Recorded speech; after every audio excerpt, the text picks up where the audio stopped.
bright and early this morning where I'm at. Harry, is it bright and early where you're at and a little bit warmer, I hope? It's early. It's not much brighter or warmer. It's early. Welcome to the Pilot Mound Hockey Academy show. Coach Harry's joining me here on Amateur Sports TV. Harry, uh, I tell you one thing, bus trips are a lot of fun when you have a great road trip, and bus trips aren't the greatest when you have a road trip that doesn't work out so well.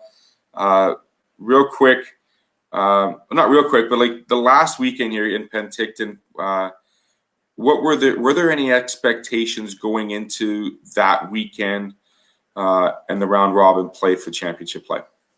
Yeah, I mean, I guess the expectation of any team is to always win. Our goal was at least the final. We had good records against Delta and OHA and Coeur d'Alene, and we just thought if we took care of business in those three games, we'd get a shot at the final, which was, goal number one. But, we lost in the shootout the very first game, which put us behind the eight ball, and then then your scoreboard watching, you gotta have other teams help you out. And once we knew we were eliminated, it takes a little bit of the energy out for sure, and then you're just trying to close it up on a positive note. But it was a little disappointing. I mean, all of our our weaknesses throughout the year, showed up throughout the season. As much as we tried to improve on them, they just still weren't up to par in terms of getting the win. And that shootout loss, we just couldn't score, and that's kind of been the problem all year. Just started right off there, and the wheels didn't fall off the bus. I mean, you definitely said you played the rest of the round robin well. The focus was there. There was structure. There was compete. That elusive win over Rink Hockey Academy just didn't show up in the weekend. We were hoping for it. We were praying for it. It was a close game. Probably was that one of the better games that you played in last weekend? Yeah, I would say probably our best game for two periods, anyways. But it's 2-1, and it's one of those things where you look at the season and you're going to look at all those close games, but it wasn't a win. So I'm not here to sugarcoat anything. It was disappointing, but we got to look ahead to next year and learn from the mistakes that we made, and I think we have a good handle on what we need to fix. That last game you played in BC, what was the mood in the locker room once you were all finished the games and that final discussion you had? If it had any hockey sense or any hockey relation to it, what was the last words you had said to the girls after that last game? Well, we first off acknowledged the three graduating girls, Abby Dawson, Andrea Olfstadter, and Gracie Perry. I mean, they played their final game, and we kind of said our unofficial goodbyes as the season was over. And then, just a reminder that, you look back at the whole year and there's a lot of ups, a lot of downs. You want to, remember the good times, then you want to learn from the bad. I didn't sugarcoat it again there either. I said, it's the last game. I'm going to coach like it's the first game, like it's the 20th game. I'm not going to let things slide, but let's, try our best to enjoy it. And obviously if we play well, then we'll enjoy it more. And it turned out to be just another game, really. But I think when it was all said and done, it kind of soaked in, and it's still soaking in here now. Practices are wrapping up. We're just spring skates, so it's going to sink in more over the couple of days. From a coaching perspective, Harry, how did you feel after that last game in BC? Did you have a sigh of, it wasn't a sigh of relief, but it was just you were hoping for a better outcome? Personally for you, how did that season kind of wrap up for you? Empty. There was no real, positive finish. It wasn't like it was a real negative finish. It was just over. It's like one of those movies that doesn't have a real good ending, and you kind of walk out of the theater going, what was that? And it was just, I love the girls. It was a fun year off the ice. It was challenging at times. I'm going to take a lot of things and learn and grow from it, but it's empty. It didn't have the ups and downs last year, and then it never really felt like we got going. We ran into injuries at bad times after Christmas break and played with a short bench at times, and it just felt like the best was still coming, and it, never really happened. Let's quickly go. Let's go over the season in review, sort of. I mean, we've talked several times over the course of the year, Harry, and we talk about the level of compete from September to now as being one of the focal points. We talk about playing a full 60-minute game as being one of the focal points from the beginning of the season and learning how to do that in the last weekend. What were the take home improvements for this female squad over the course of the year? I think for a lot of them, it's just knowing what, high level hockey looks like. I think the biggest improvement was just their awareness of the game, in terms of how or what it takes to compete. The girls' enthusiasm never really went away. They always showed up. They always had good attitudes. We talked about the full 60, and that's what a coach says when he's trying to get the most out of his team day in and day out. But now that the season's over, to be completely honest, we just didn't have the depth. To go full 60, you need 3 or 4 lines rolling at a high speed. But at times we only had 2 lines. So, it's not fair to expect 30 minutes of high-paced hockey from some of your players, let alone even when you move into 20 minutes. I say the full 60 as a way to encourage them and as a reminder that that's what it takes to win. But if you don't have the depth, you're straining some players too much, and that's when you start to lose them a little bit because, they recognize I'm doing all I can, and then you're managing a little bit of personalities and a little bit of stubbornness and frustration. So, the full 60 was the key. We never got that because we never had the depth, and it showed in all the big games we had. The character and the chemistry of this team. Discuss how it improved and how the team actually gelled together so quickly. And life on the road for a lot of these girls is the first time they've done this. And the travel and the commitment and the time management. Did you see it as the season progressed? How well the girls were able to maintain the schedule and really understand what this hockey academy is all about?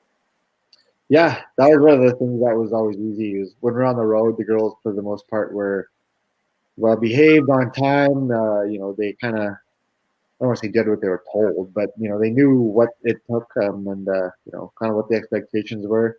A lot of the frustration, the team was awesome, but a lot of the frustration comes from losing. I don't want the kids to necessarily dwell on a loss and be down, but I don't want them jumping off the wall and acting like nothing happened either. So you're trying to incorporate team chemistry, having fun at the same time, competitiveness and some drive and kind of managing the two back and forth. It got tough at times, and I would say the only time there was real, um, you know, breakdowns in the team chemistry was when you had a handful of those losses in a row, and it's just natural that players are on edge and frustration grows. But when we won, that was quickly forgotten, and it just goes to show that winning doesn't fix everything, but it sure hides a lot of problems. When you're winning, it's a whole lot better walking out of that dressing room. When you're losing, it's a little bit more awkward, let's say, right? Yeah, for sure. So if Santa had to visit you guys in June or July in the summertime and just cruising around North Pole making his sleds all good, what would be on your wish list for the upcoming year? I'm kind of guessing an extra line, maybe another goaltender, and a little more maturity perhaps, and more goal scoring. Yeah, I've already broken down kind of my wish list goals. I'm not necessarily looking for older girls. We're right now we might be returning 8 seniors, which to me I think is the perfect amount. I think we have the right mix in that. I'd love to find some old 4, so to speak. I guess would be girls in grade 11 and a couple girls in grade 10, and kind of build throughout that. But yeah, we need scoring, and I don't want to throw anybody under the bus here, but the girls that are coming back, as much as I like them, I'm expecting improvements in all areas of the game. But right now our focus is the top end, high talent, and I want it to be competitive, and I want the girls coming back to know that we talked to some of them. We definitely want a good chunk back, but the season's not over in terms of our evaluation on them. And if they want to come back, as or we moved up to the female U18 prep league, the competition is going to get harder. So it doesn't make sense to return an entire team that didn't get the job done and move up to a higher level. That's the reality of it. So, I try to avoid saying that throughout the year because I didn't want that in the back of the girls' mind. But, they have 5 months now to decide whether they're capable of handling the next level, and we're going to evaluate them and move on. Let's talk about that next level, because that was an announcement made last week with both the male and the female teams changing leagues and changing into getting into higher competitive positions, correct? Yeah. So there's only going to be one league now in the Canadian Sports School Hockey League for females, and it's a U18 prep. They're going to work out a way to clear the schedule a little bit, where the ranking is going to come more into play in terms of your competition later on in the year. But the first couple of showcases, we could be playing the Edge and the POE, who meet today in the final for the prep side. And I don't want to get embarrassed. I think it's important as a coach. We can say we want to have fun and try hard, but I'll be here for 3 years.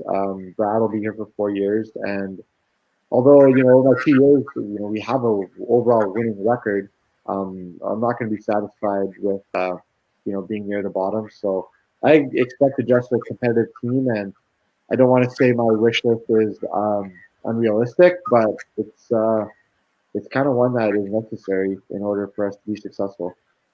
So your job isn't really done, because you have to start doing some work with the school, and we're looking forward to hopefully getting back on the ice with a couple of practices here and there. We have an evaluation camp starting at the end of April. Do you want to talk quickly about that and what kind of a schedule it's going to be for potential Buffaloes in the upcoming season? Yeah, well, our ID camp will be April 25th, 26th. It'll be 2 days of on ice, perhaps some off ice. It's open to any girls born 2006 to 2003, grade 9 to grade 12 range, from anywhere, Manitoba, Saskatchewan, the rest of Canada, US. And I want it to be competitive. We're going to have players coming in before and after that, because sometimes schedules don't align for people to get there that weekend. But that won't be the weekend where we select the final team, but it's going to be a great opportunity to kind of see what's coming in and what needs to improve. But for the girls that are still here, that camp is going to be really important to see. Is there anybody here that's going to come take their spot? And I kind of want that in the back of their mind, just to make sure that they're maintaining what they're doing. And we're going to be back on the ice starting next week, up until spring break, and then right after spring break, working on skills and all that fun stuff. The one thing that this camp does is, if you aren't familiar with CSSHL hockey schedule, programming, it really shows off the commitment that the Buffalo program has for student athletes, as well as what PMCI does in their relationship with the Hockey Academy. It really gets a great grasp of the day in the life of playing prep hockey here in southern Manitoba, and the opportunities that you may or may not have with other teams, whether you are from Manitoba or not. I mean, a lot of your team is from small communities, northern communities. Those opportunities don't exist. And to say that you've been given this opportunity, I think I've always said this to many of the females I've talked to and the coaches down in Pilot Mound. It's truly an experience you will never forget. And I want to thank you, Coach, for doing this with me. We'll continue to discuss this with you as the season is ending, but as well as how, like you said, talking about skills and development leading into this camp at the end of April. So, Harry, I want to say congratulations on a great season. Unfortunately, it didn't end the way it did. And enjoy your school time now, as you tend to lend your hand a little bit to the collegiate as well. Thank you, Harry, for joining me this morning. No problem. Thanks for having me.